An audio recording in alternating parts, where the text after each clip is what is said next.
Hello viewers, welcome to our lecture series on CSR, and topic of my today's discussion shall be CSR branding and supply chains, and it is going to be part 3 of our lectures on the same topic, where we have been talking about laws, voluntary standards, their verification and all. So in the previous lecture of mine we had a discussion on different classifications of standards which were based on which were basically based on scope only, and in today's lecture I'll be telling about the classification of different types of standards based on focus, sector and region. And apart from that, we'll be talking about the role of an effective code of conduct, or whatever you call it as standard or norms, or at times we take standard to be a word which is used as a synonym to the term norms. So we'll be talking about standards or norms, whatever you wish or whatever you feel like calling it. And then ultimately and eventually we'll be talking about key components of an ideal standard, and lastly we'll talk about challenges and problems of the multi-sectoral approaches. So let us start our classification based on scope, which we talk about, which we had have a brief discussion on this. So CSR includes a very wide range of issues, as we have already discussed with you. Although most CSR initiatives, they address only a part of those issues. We cannot say that one CSR initiative is taking care of all important issues or all problems or every problem, because and in fact it is not even expected, nor it is possible, because one CSR initiative cannot address all the issues, because the society is actually surrounded with different issues, and corporate entities, they do have their own priorities. And apart from that, they have limited funds also, which is basically created, or which is basically kept aside for this very specific purpose. So most CSR initiatives, they address only a portion of them, and list of some of the key issues we are going to discuss today. So based on scope, we first start with the corporate governance. And when we say corporate governance, we are talking about transparency in the corporate reporting. We are talking about the way the governance is being executed or applied in a corporate entity. So when we talk about corporate governance, a very basic or standard rule comes from the OECD principles of corporate governance, which is globally accepted by all the corporate entities. Then we have OECD Convention on countering bribery also, if you have a topic of combating bribery. So if we take the different issues, and based on those issues, the way this CSR initiative or CSR activities or standards are classified, we start with the corporate governance. We talk about combating bribery, because across the globe corporate entities, they are of opinion that even if we are able to stop corruption into our business enterprise, that too is a kind of responsible act by a company, and since it is exercised by a corporate entity, we call it the corporate responsibility. So when we talk about combating with the bribery, we have OECD Convention on countering bribery, business principles for countering bribery. The third issue which comes for as a important activity under CSR is environment, because most of the business enterprises, they, in one way or the other, if they are into manufacturing process, they are going to affect environment in some way or the other. The magnitude may be different, but yes, they cannot deny to the fact that they are going to affect environment, and they are supposed to be eco-friendly. So when we talk about environment, we have the natural step, the natural step which you have to take. Of course, you have to take care of the atmosphere.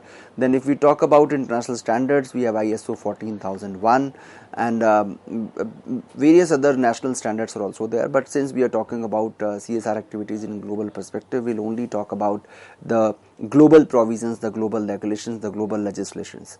The next issue is of laborers, the workers, who are basically the key force of any corporate enterprise, because whatever manufacturing we are doing into our factories, that is basically performed by the workers only, the laborers only. So for laborers, when we talk about laborers globally, we recall a name called ILO, International Labour Organizations, and their tripartite declaration of principles concerning multinational enterprises and social policy is one of the benchmark regulation, the benchmark legislation for taking care of the labor issues, the labor concerns, and how to be responsible towards our labor forces For that, this declaration works very strongly and significantly. It has a very strong contribution whenever we talk about the labor issues. Then we have social accountability 8000, SA 8000 as a standard. We have ethical trading initiative based code, where we talk about the ethical trading initiative base, and for that we have a code of conduct, or what you call as standard. And lastly, we have Fair Labor Association code of conduct. So this was a classification by scope, and the list is endless, because depending on the type of problem you are surrounded with. If you talk about the human rights issues, then of course you have to take care of ILO code of practice on those human rights issues, guiding principles on business and human rights health, universal declaration of human health. So depending on the type of problem you are surrounded with, we basically look at the global legislation, that what is there as a benchmark law, the benchmark legal framework, or benchmark guidelines which we can adopt as a corporate entity. Because of course, when we look at CSR initiative, we try to have a standard kind of standard way of operations, and for that we look at the global or international organizations which are working in the relevant field. Moving ahead to the next classification, which is based on stakeholders focus. It is based on stakeholders focus. What is the focus point of the stakeholders? So different standards and codes are targeted at different groups of stakeholders.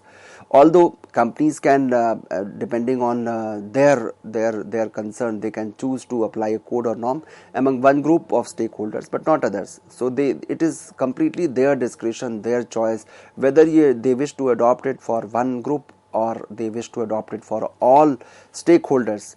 Depending on their choice or discretion, they basically apply or execute these kind of norms.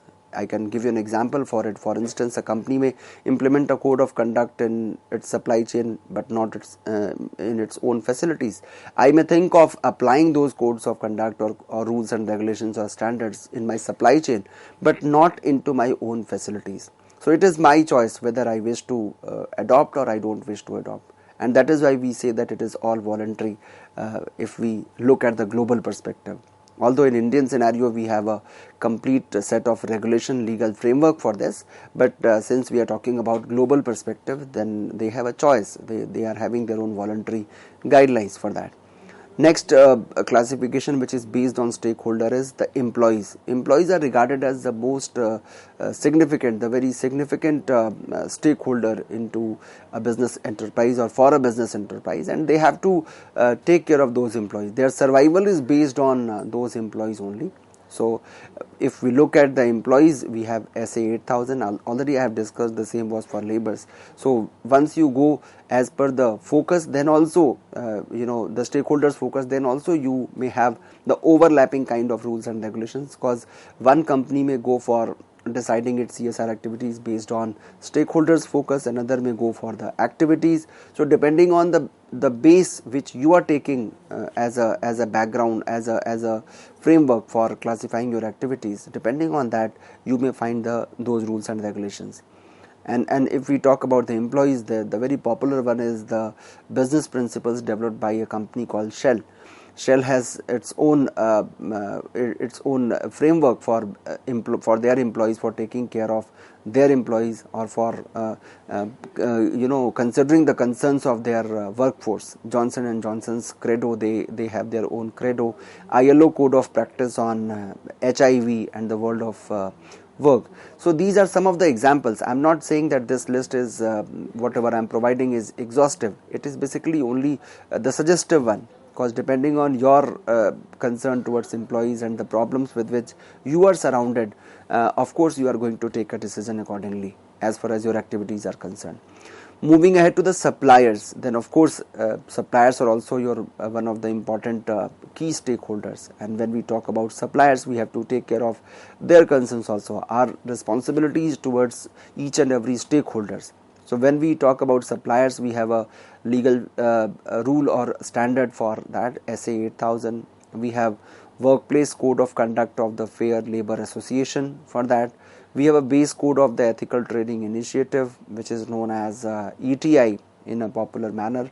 Model code of the clean clothes campaign, that is also one of the important code which is used globally. So for suppliers, we can have these suggestive rules and regulations, these suggestive frameworks on the basis of which we can take care of the concerns of those stakeholders. If I am talking about suppliers, for them this is the framework, this is a list of activities which we can perform. Then moving on to the customers.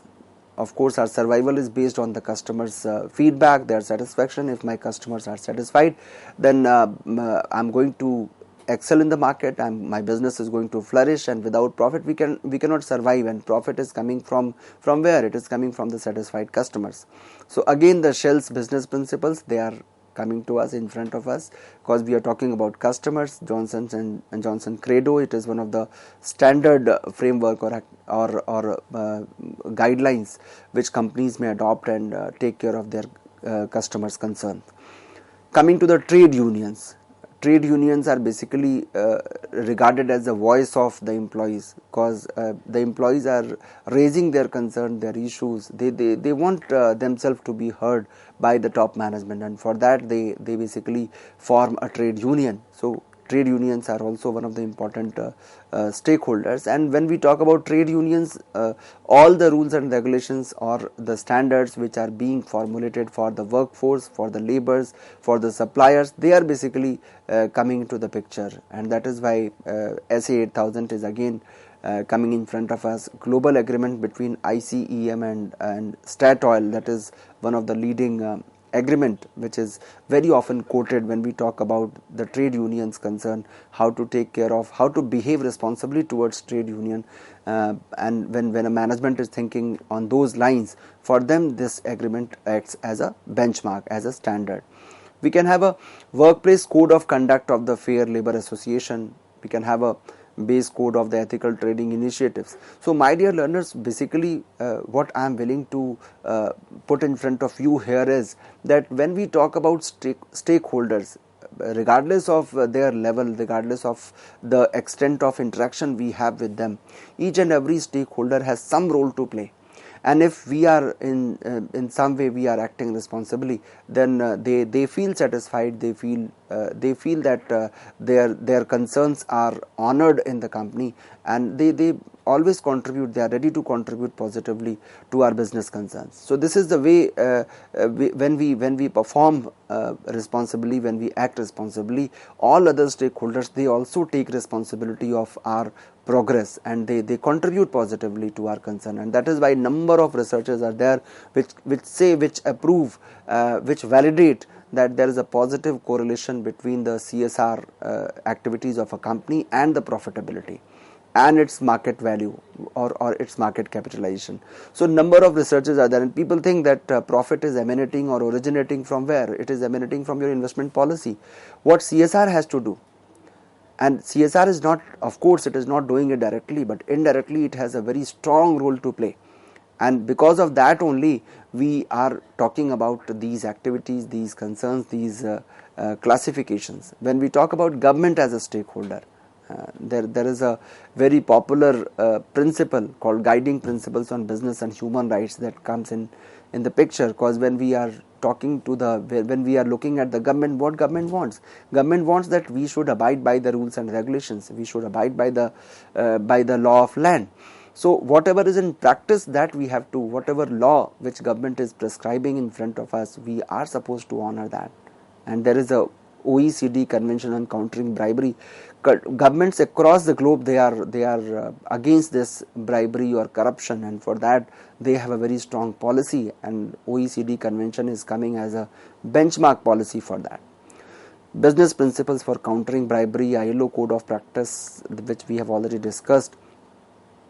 Now this was a classification by the focus towards stakeholders. And another classification of standards, they come in the name of classification by sectors, which means the sectors or industries where you are operating. So different sectors, they have different types of issues, they have their own unique problems, and they have their own constraints and pressure from the stakeholders. So result by what happens, many industries, they are developing their own sectoral initiatives. If you ask me for an example, I would say that voluntary principles on security and human rights were developed by the extractive sector in a multi-stakeholder setting.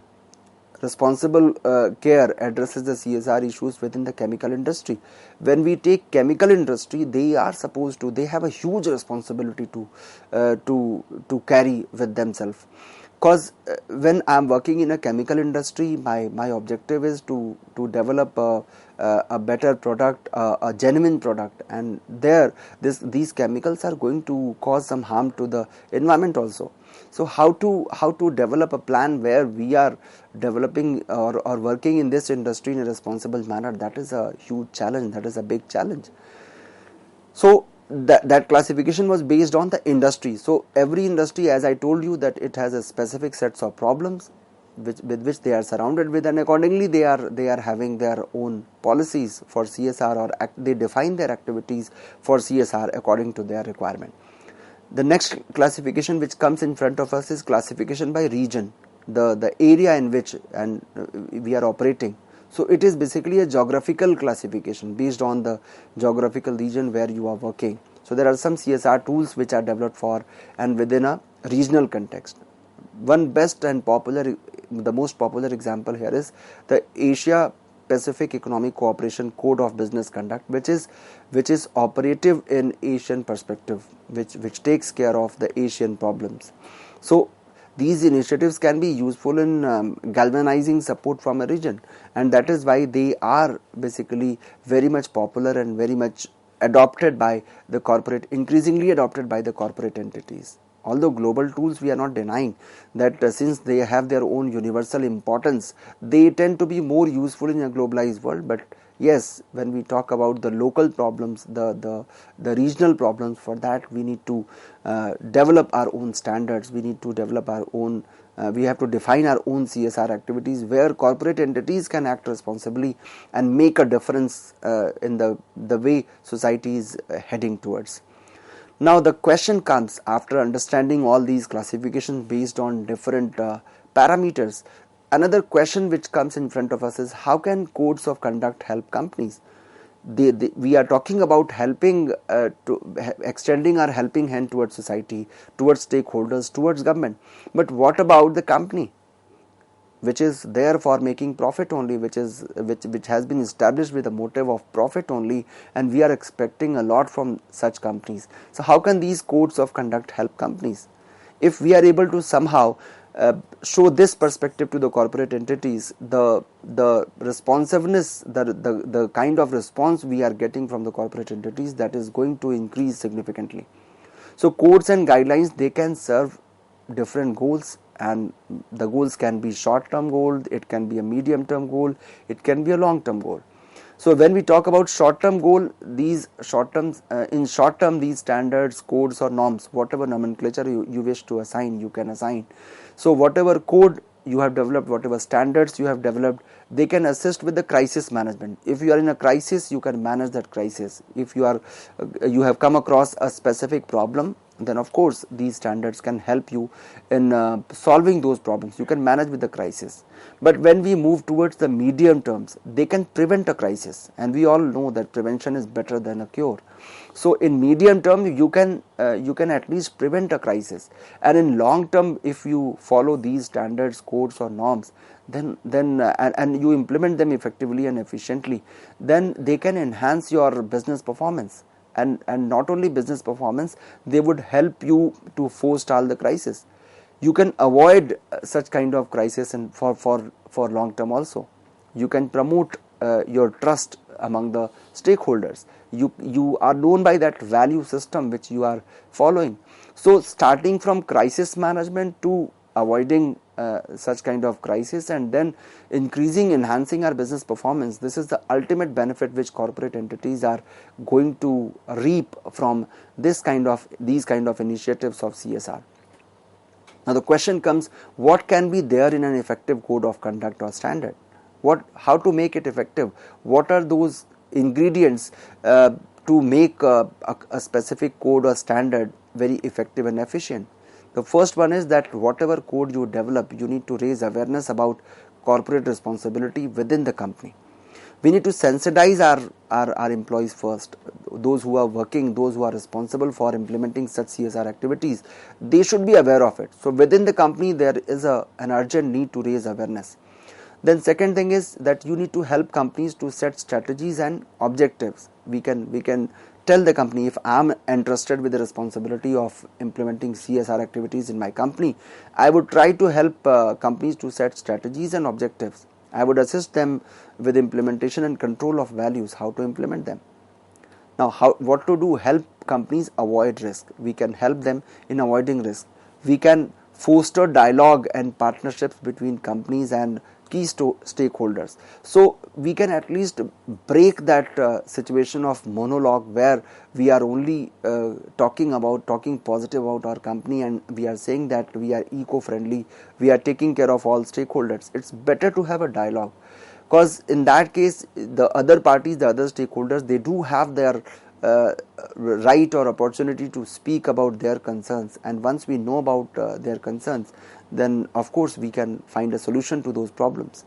We can enhance unity and identity among the divergent companies. We can stay united. Suppose I am in a specific industry, I am operating, and there are a number of companies into that, and we are having a unique problem, we are having a uniform problem. So we all can have a dialogue, and we can have a partnership in solving such kind of problems. So in place of contributing in a piecemeal manner, we can give a big push to the entire problem, and that problem can be eliminated. So that can be another benefit or key component of an ideal standard. What is the key component of an ideal standard? I would say it should be clear and concise. It should not be very complex. It should be easy to understand. Anybody or everybody can understand what the company wants when it comes to acting responsibly. The rules and regulations, the standards, the codes, the norms which we develop, they must be flexible and dynamic. It should change with the time, with the requirement of time. Suppose you developed a CSR activity or policy 10 years back, and now that policy is redundant. So you should have that flexibility and dynamism to change that policy. The policy must be written. It must be in black and white with the implementation in mind. You should not have any verbal policy about implementation of CSR, because once you have a written policy, then there is no doubt among the stakeholders, among the people who are implementing it. The very ideally a standard should have its own keywords. It should have reference keywords, and apart from this, it should elicit strong support from stakeholders. And when you take care of the above 4 points, that is, it should be clear and concise, flexible, written, reference key standards. If you have, then your stakeholders are going to extend their hands of support also. It should contain mechanisms for addressing complaints and resolving disputes, because if you don't listen to the complaints, if you don't listen to the oppositions, if you don't listen to the concerns of stakeholders for whom you are working, then there is no point having such kind of CSR framework and saying that we are acting responsibly. And lastly, it should be based on a genuine desire to change. My inner desire should be there to make a difference. Now the question comes, how to bring a code of conduct to life. We should train to raise awareness, how to make it part of our work life. We should train our employees to raise awareness. We should gain strong support at senior level. That is very much required. We should provide text in appropriate translation. Suppose if you are working in a regional setup, your company is a multinational company. So if you are operating in different countries, you should offer that text in different versions, in different languages. We should provide initiatives to implement the code or guidelines. So if we follow these ways of implementing CSR activities of our company, then there is then of course we are going to make a difference, and we can make our companies acting responsibly. Although there are a number of challenges which are being faced by the companies when we go for adopting multi-sectoral approaches, or when they go for having multilateral kind of platforms, developing rules and regulations. Those challenges are there, but these challenges can be managed properly with only one step, that is communication. Once we communicate with our stakeholders, we can make a difference. So with this, my dear learners, I tried to explain in front of you what can be the possible way of developing a code of conduct, how to classify them, and how to make them efficient and effective. I hope you must have understood and enjoyed today's lecture of mine. Thank you so much.